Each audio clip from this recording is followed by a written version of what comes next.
مفتی صاحب کے YouTube channel کو سبسکرائب کیجئے، مفتی عطاء الرحمن قاسمی۔ الحمد لله نحمده ونستعينه ونستغفره ونؤمن به ونتوكل عليه ونعوذ بالله من شرور أنفسنا ومن سيئات أعمالنا من يهده الله فلا مضل له ومن يضلله فلا هادي له قال الله تبارك وتعالى في القرآن المجيد والفرقان الحميد ولقد يسرنا القرآن للذكر فهل من مدكر وقال النبي صلى الله عليه وسلم خيركم من تعلم القرآن وعلمه أو كما قال عليه الصلاة والسلام۔ ہے قول محمد، قول خدا، فرمان نہ بدلا جائے گا۔ ہے قول محمد، قول خدا، فرمان نہ بدلا جائے گا۔ بدلے گا زمانہ لاکھ مگر قرآن نہ بدلا جائے گا۔ اسٹیج پر رونق افروز میرے کارواں، میرے مجلس، خادم قوم و ملت حضرت اقدس الحاج فضل الرحمن صاحب، شاعر اسلام عالی جناب قاری محمد عثمان صاحب، اور معزز علماء کرام، قرائے کرام، سامعین کرام، عزیز طلبہ و طالبات، اللہ تبارک و تعالیٰ کا بے پایا فضل اور اس کا احسان ہے کہ اللہ نے ہمیں قرآن کریم کے پڑھنے اور پڑھانے میں لگایا ہوا ہے۔ دنیا کے اندر بہت بڑے بڑے کارنامے کرنے والے لوگ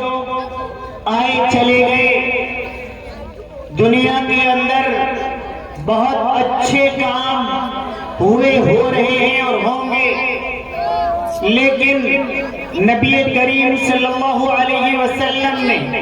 سب سے بہترین کام اگر کسی کو بتلایا تو وہ قرآن کریم کے پڑھنے اور پڑھانے کو بتلایا۔ قرآن کریم کا پڑھنا اور پڑھانا یہ قوم و ملت کی ترقی کی ضمانت ہے۔ قرآن کریم کا پڑھنا اور پڑھانا یہ رضائے الہی کے اسباب میں سے ایک سبب ہے۔ قرآن کریم کا پڑھنا اور پڑھانا یہ نبی کریم صلی اللہ علیہ وسلم کی رضا والے اعمال میں سے ایک عمل ہے۔ قرآن کریم کا پڑھنا اور پڑھانا دنیا و آخرت کی ترقی کی ضمانت ہے۔ قرآن کریم کا پڑھنا اور پڑھانا دنیا و آخرت کی فلاح و بہبود کا ضامن ہے۔ قرآن کریم کا پڑھنا اور پڑھانا گھروں کے اندر برکتوں کی آمد کا ذریعہ ہے۔ قرآن کریم کا پڑھنا اور پڑھانا عزتوں کا اور سرخروئی کا ذریعہ ہے۔ قرآن کریم کا پڑھنا اور پڑھانا تاجدار مدینہ محمد عربی صلی اللہ علیہ وسلم کے پسندیدہ اعمال میں سے عمل ہے۔ قرآن کریم قوم و ملت کی بقا کا ضامن ہے۔ جب انگریز اس ملک ہندوستان کے اندر آیا،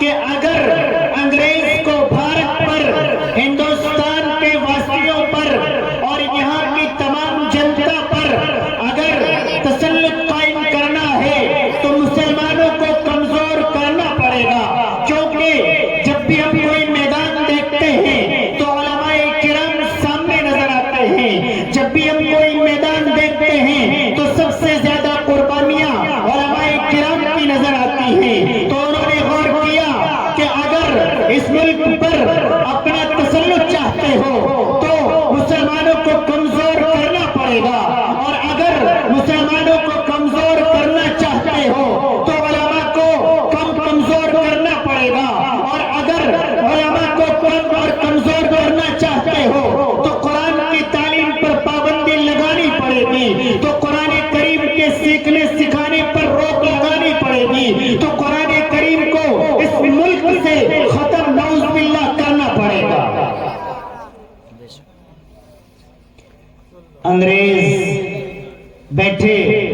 غور کیا، مشورہ کیا، مشورے میں بات آئی کہ مسلمانوں کے لیے سب سے مضبوط چیز قرآن کریم ہے، تو کیوں نہ قرآن کریم کو ہی ختم کر دیا جائے، نعوذ باللہ خاکم بدہن۔ طے پایا کہ ان سے قرآن کریم لے لیے جائے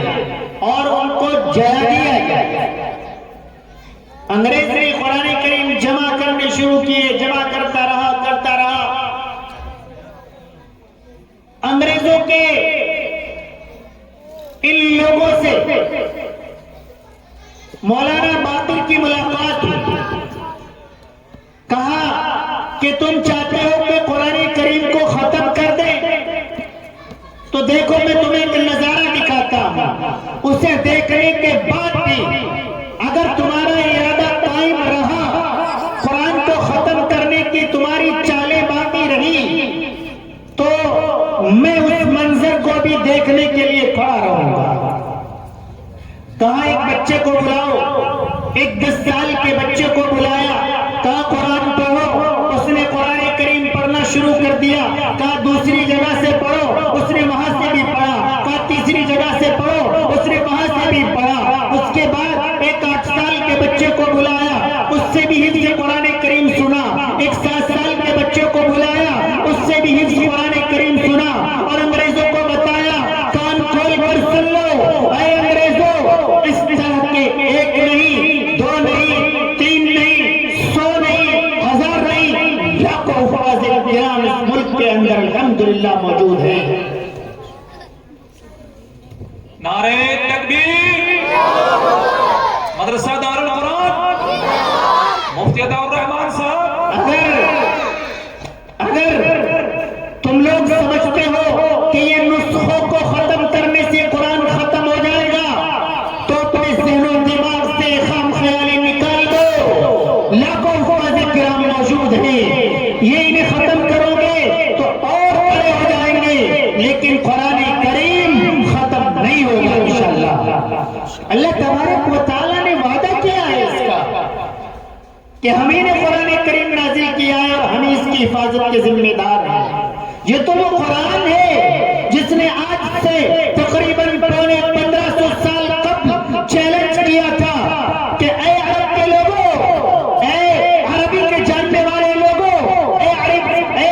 فصاحت و بلاغت کے امام تم ہو، بڑے بڑے شعراء تمہارے اندر موجود ہیں، تم عربی کے ایک ایک نقطے کو سمجھنے والے، ایک ایک قاعدے کو جاننے والے لوگ ہو، تو آؤ میدان خالی ہے، تم اس جیسا ایک قرآن پیش کر کے دکھا دو۔ اس جیسا قرآن پیش کرنا تو بہت دور کی بات ہے، اس جیسے ایک سورت پیش کر کے دکھا دو۔ نہیں، تم سورت بھی پیش نہیں کر سکتے، آؤ تم اس جیسے آیت پیش کر کے دکھا دو۔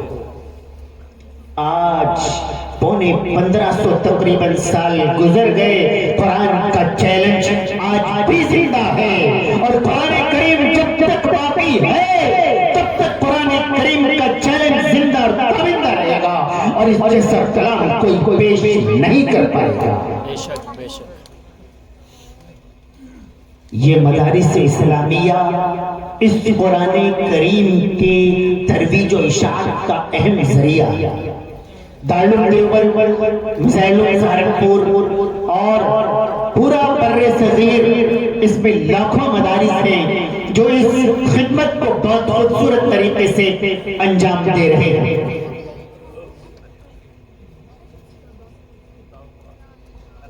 الحمدللہ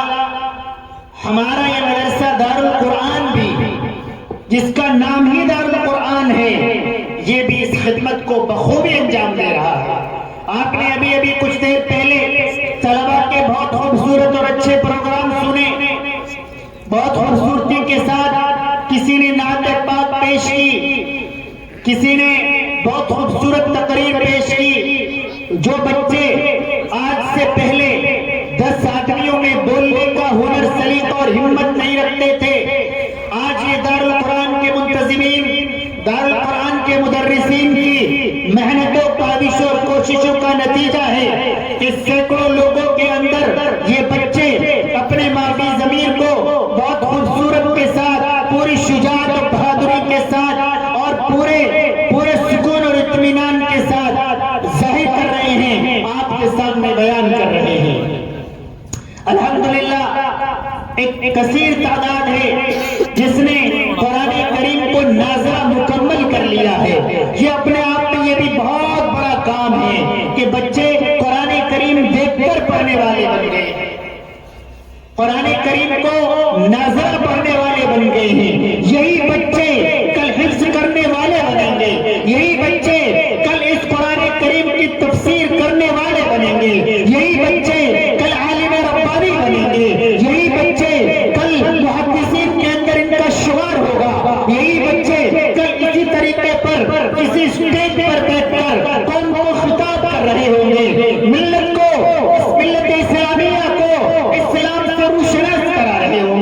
اور جن لوگوں نے اس ادارے کے اندر تعاون کیا ہے، جو لوگ روز اول سے ادارے کے شانہ بشانہ کھڑے ہوئے ہیں، یہی وہ علماء ہیں، یہی وہ حفاظ ہیں، یہی وہ قراء ہیں جن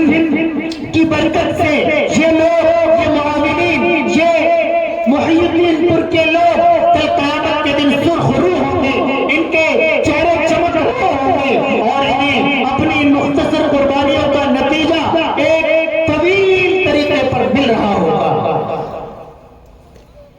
آج ماشاءاللہ آپ حضرات منتظمین کی دعوت پر یہاں جمع ہوئے۔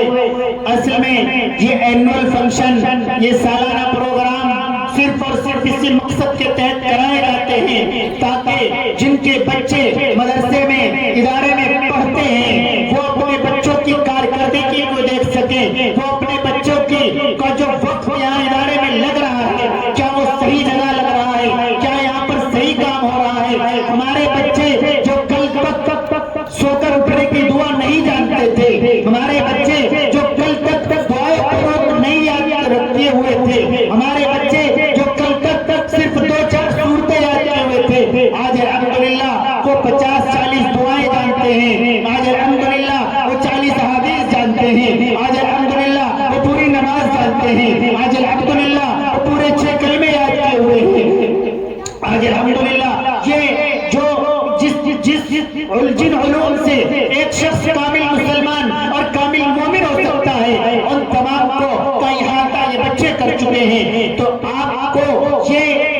پیش کیا جا رہا ہے، دکھایا جا رہا ہے تاکہ آپ کو دل کو اطمینان ہو کہ الحمدللہ ہمارا ادارہ بھی ٹھیک چل رہا ہے، ہمارے مدرسین بھی اچھا کام کر رہے ہیں، ہمارے بچوں کا وقت بھی صحیح جگہ پر لگایا جا رہا ہے۔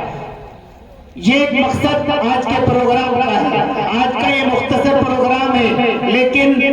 شب برات بھی کل آنے والی ہے۔ کل اللہ تبارک و تعالی 1 سال کے اندر، یوں تو اللہ تبارک و تعالی غفور الرحیم ہے، اللہ تبارک و تعالی بخشنے والے ہیں، اللہ تبارک و تعالی عزتوں سے نوازنے والے ہیں، اللہ تبارک و تعالی روزی دینے والے ہیں، اللہ تبارک و تعالی بیٹا بیٹی دینے والے ہیں، اللہ تبارک و تعالی اولاد دینے والے ہیں، اللہ تبارک و تعالی امیر کرنے والے ہیں، اللہ تبارک و تعالی عزتوں سے نوازنے والے ہیں۔ تمام کام اللہ تبارک و تعالی کے حکم پر ہوتا ہے،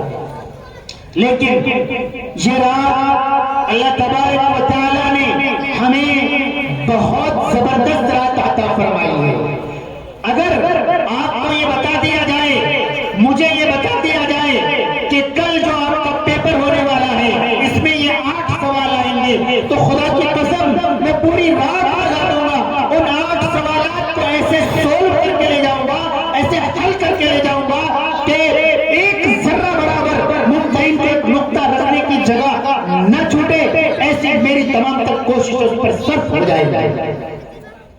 اللہ تبارک و تعالی ہمیں بتا رہا ہے کہ آپ 1 سال میں اس رات کے اندر روزانہ دعا کرنی چاہیے، روزانہ تلاوت کرنی چاہیے، روزانہ نماز پڑھنی چاہیے، لیکن اس رات اللہ تبارک و تعالی کی رحمتوں کے دھارے کھول دیے جاتے ہیں۔ اللہ تبارک و تعالی یوں تو ہماری شرف سے بھی زیادہ قریب ہے، لیکن اس دن اللہ تبارک و تعالی اس رات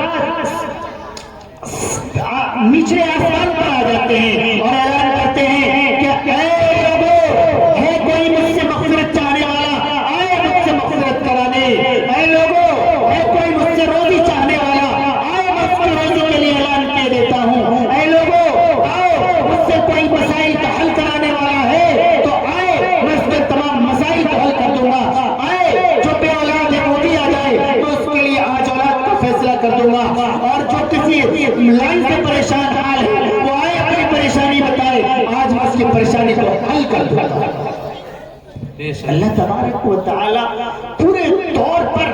پوری دنیا میں لوگوں پر جو نظر اور محبت کیے ہوئے ہیں، اس محبت کا مزید اس محبت میں اس دن اور زیادہ اضافہ ہوتا ہے۔ اللہ تبارک و تعالی کی رحمتیں، نعمتیں برس رہی ہوتی ہیں، اور اس دن ہم حلوہ پکا رہے ہوتے ہیں، ہم پٹاخے چھوڑ رہے ہوتے ہیں۔ اے نوجوانوں سنو، اس رات جو لوگ پٹاخے چھوڑتے ہیں، نعوذ باللہ، وہ اللہ تبارک و تعالی کی رحمتوں کی جانب اپنے مقابلے کا تیر پھینک رہے ہوتے ہیں۔ سے اللہ کی رحمتیں اتر رہی ہیں، اور ہم، یہ ہمارے بچے، یہ ہمارے نوجوان، یہ پٹاخے چھوڑ رہے ہوتے ہیں آسمان کی طرف، تو گویا نعوذ باللہ ثم نعوذ باللہ آپ لوگ اللہ تبارک و تعالیٰ کی رحمتوں کے مقابلے میں آ گئے ہوتے ہیں۔ تو یاد رکھو، یہ حلوے بازی، یہ پٹاخوں کا چھوڑنا، یہ رت جگہ کرنا چوکوں چوراہوں پر، رت جگہ کو میں گھر پر مسجد میں منع نہیں کر رہا ہوں، یہ جو چوکوں پر، چوراہوں پر، راستوں پر کھڑے ہو کر چغل خوریوں میں، فضول باتوں میں گزار دیتے ہیں، یہ غلط ہے۔ آپ شروع کے حصے میں اللہ تبارک و تعالیٰ کے لیے تلاوت کیجئے، اللہ تبارک و تعالیٰ کے لیے نماز پڑھیے، آخر کے حصے میں اللہ تبارک و تعالیٰ سے دعائیں کیجئے تو اللہ تبارک و تعالیٰ قبول کرے گا۔ لیکن یہ یاد رکھو، میں اپنی بات مختصر کر رہا ہوں، مولانا تشریف لے آئے ہیں کہ کچھ لوگ ایسے ہیں جن کی دعائیں اس رات میں قبول نہیں ہوتی ہیں، جس رات اللہ تبارک و تعالیٰ پوری دنیا کے لیے رحمت کے دروازے کھولے ہوئے ہوتے ہیں، اس رات مشرک کی دعائیں اور مشرک کا معاملہ صاف نہیں ہوتا ہے۔ مشرک جو شرک کرنے والا ہو، جو یہ شریک کرتا ہو کہ فلاں قبر والے سے ہمارا کام بن سکتا ہے، جو شریک کرتا ہو کہ فلاں قبر والا بیٹا بیٹی دینے پر قادر ہے، جو شریک کرتا ہو کہ فلاں قبر والا ہمیں ہمارے مسائل کے حل کا وہ ہمارا مدار بن سکتا ہے، اللہ تبارک و تعالیٰ مشرک کو معاف نہیں کرتے ہیں۔ اللہ تبارک و تعالیٰ شراب خور کو اس رات بھی معاف نہیں کرتے ہیں، شراب پینے والے کو اس رات بھی رحمتوں سے نہیں نوازتے ہیں۔ یاد رکھو، اللہ کے نبی صلی اللہ علیہ وسلم نے شراب کو حرام قرار دے دیا تھا اور شراب کو ام الخبائث قرار دیا تھا۔ دنیا کے اندر جتنے بہت سارے گناہ ہو رہے ہیں، ان کی ماں اس شراب کو قرار دیا تھا۔ آپ سنتے ہوں گے ایک شخص سے کہا گیا کہ آپ یا تو شراب پی لیں یا آپ خنزیر کا گوشت کھا لیں، اس عورت کے ساتھ زنا کر لیں تو آپ کو چھوڑ دیا جائے گا۔ وہ کشمکش میں تھا کہ میں کیا کروں، اس نے سوچا کہ خنزیر تو بہت بری چیز ہے، اسے کھانا تو مناسب نہیں ہے، اسے بھی نہ کھاؤ۔ اس نے سوچا کہ عورت کے ساتھ زنا کرنا بہت بری بات ہے، اس سے بہتر تو کہیں یہ ہے کہ شراب پی لی جائے۔ اس نے شراب کو پی لیا، وہ نشے میں اس قدر دھت ہوا کہ اس نے پھر خنزیر کا گوشت بھی کھایا، پھر اس نے زنا بھی کیا۔ تو معلوم ہوا کہ یہ شراب تمام برائیوں کی جڑ ہے، یہ شراب آپ کو ذلیل و خوار کرتی ہے۔ ایک بچہ بھی آپ کے تعلق سے کہتا ہے کہ یہ بیکار آدمی یہ شراب پیتا ہے، یہ شراب آپ کے گھروں کے اندر توڑ پیدا کرتی ہے، یہ شراب نکاح کو توڑنے کا ذریعہ بنتی ہے، یہ شراب طلاق دینے پر آپ کو آبا کرتی ہے، یہ شراب آپ کو ذلیل و خوار کر دیتی ہے۔ تو یاد رکھو، مجھے نہیں لگتا الحمدللہ اس مجمع کے اندر کوئی شراب پینے والا ہو، لیکن اگر کوئی ہو تو وہ تاج توبہ کر لے، انشاءاللہ تعالی کل اللہ تبارک و تعالی ضرور بے ضرور اس کی مغفرت فرما دیں گے۔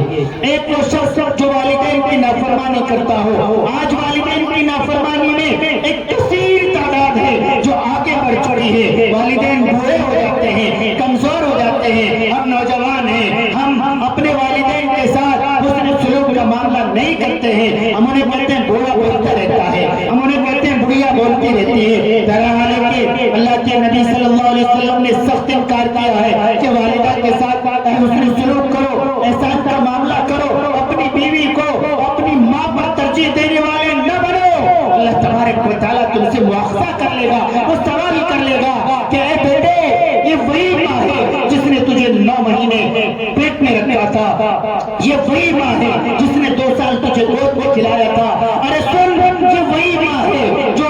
تیرے پیشاب کرنے کے بعد گیلے میں سو جایا کرتی تھی اور تجھے سوکھے میں لٹایا کرتی تھی، اور سن، یہ وہی ماں ہے جب تو کسی تکلیف میں رات کو تڑپ رہا ہوتا تھا، یہ ماں رو رہی ہوتی تھی، یہ ماں جاگ رہی ہوتی تھی، یہ باپ جاگ رہا ہوتا تھا۔ آج یہ کل کی آنے والی تیری بیوی، یہ کل کی آنے والی تیری بہو، یہ تیری ماں سے زیادہ اچھی ہو گئی ہے۔ میں نہیں کہتا کہ بیویوں کے ساتھ حسن سلوک احسان کا معاملہ نہ کیا جائے، کیا جائے، جس کا جو جو حق ہے اس کا پورا ادا کیا جائے، لیکن ماں کے حق کے اندر کمی نہ کی جائے، باپ کے حق کے اندر کمی نہ کی جائے۔ ماں باپ کے ساتھ بتایا اللہ کے نبی سے معلوم کہ اللہ کے نبی اگر باپ ظالم ہو کیا بھی اس کے ساتھ حسن سلوک کرنا ہے؟ اللہ کے نبی صلی اللہ علیہ وسلم نے ارشاد فرمایا ہاں اگر باپ ظالم ہو تب بھی تجھے اس کے ساتھ حسن سلوک کرنا ہے۔ اللہ تبارک و تعالیٰ نے حسن سلوک کا آپ کو حکم دیا ہے تو یہ آپ کو کرنا پڑے گا۔ ماں باپ آپ کے ساتھ کیا کرتے ہیں اس کا مواخذہ اللہ تبارک و تعالیٰ آپ کے ماں باپ سے فرمائیں گے، آپ سے نہیں فرمائیں گے۔ ایک آدمی کہنے لگا کہ میں حج پر جانا چاہتا ہوں، اس کی ماں کہنے لگی کہ بیٹا میں بیمار ہوں، میری دیکھ ریکھ کون کرے گا، آپ حج پر نہ جائیں۔ 1 سال ہوا، 2 سال ہوئے، 3 سال ہوئے، چوتھے سال کہنے لگا میں تو جاؤں گا،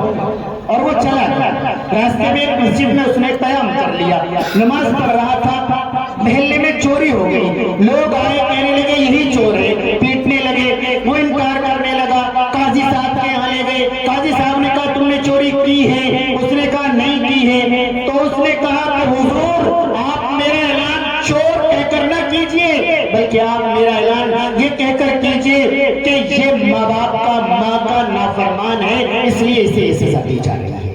اللہ تبارک و تعالیٰ ہم سب کو عمل کرنے کی توفیق عطا فرمائے۔ وقت بہت کم ہے، اصل بات اللہ تبارک و تعالیٰ کی جانب سے یہی ہے کہ جو سنو عمل کرنے کی نیت سے سنو، اخلاص کے ساتھ اس پر عمل کرو، اللہ تبارک و تعالیٰ اس پر اجر عطا فرمائیں گے۔ وآخر دعوانا الحمدللہ رب العالمین۔ بہت ہی